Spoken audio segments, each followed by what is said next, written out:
Dante, ibig bang sabihin ay kailangan ding i-apply ng exemption ang pagbebenta ng 20 pesos per kilo ng bigas? At pwede bang i-exempt yan ng COMELEC kahit sa mismong araw ng halalan? Magandang tanghali, Ella. Lumalabas, ganun nga ang mangyayari. Kailangan pa ng exemption. Pero ang ginamit na termino ni Chairman George Erwin Garcia ay humingi ng clarification ang Department of Agriculture sa Commission on Elections. At pagdating naman kung papayagan ba ng komisyon na magbebenta ng 20 pesos na kada kilo ng bigas doon sa total ban mula May 2 hanggang 12, ayon kay Garcia, yun pa ang kanilang titingnan.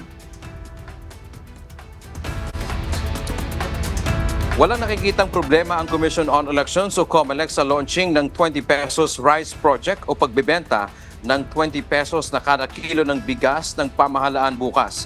Ayon kay Chairman George Erwin Garcia, hindi naman umpisa ng absolute ban sa pamamahagi ng anumang ayuda ng gobyerno kundi sa Biyernes pa, May 2.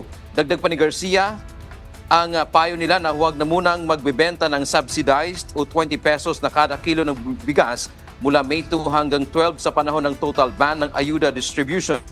Paliwanag ng komisyon, may ibang panahon pa naman, partikular pagkatapos na ng halalan para iwas sa masamang impresyon na ginagamit ito sa pamumulitika.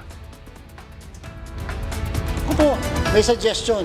Total, 10 araw naman po yun eh. So kung magbibenta po sila by tomorrow na mas mura, at least okay na po yun, nag-roll out na. Ang sunod na roll out, pwede naman po after the election para naman po hindi masabi na ito ay ginagamit sa pamumulitika.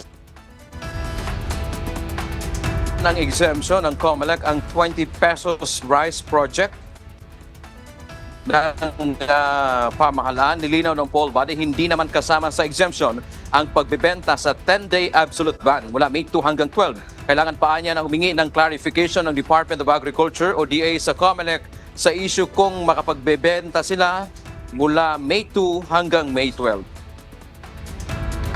Wala pa po sa kasalukuyan tungkol sa pagpapaklarify sa bagay na yan. Alamin po natin sa maghapon na ito kung maghihingi sila sa atin ng clarification.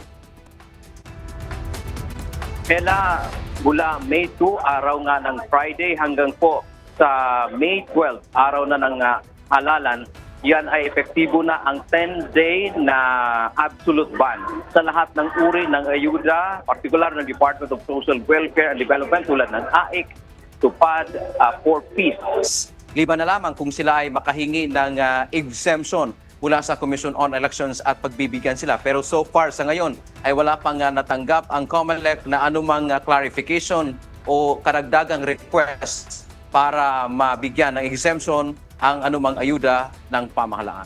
Yan ang ating update mula dito sa Commission on Elections. Balik sa iyo, Ella. Maraming salamat, Dante Amento.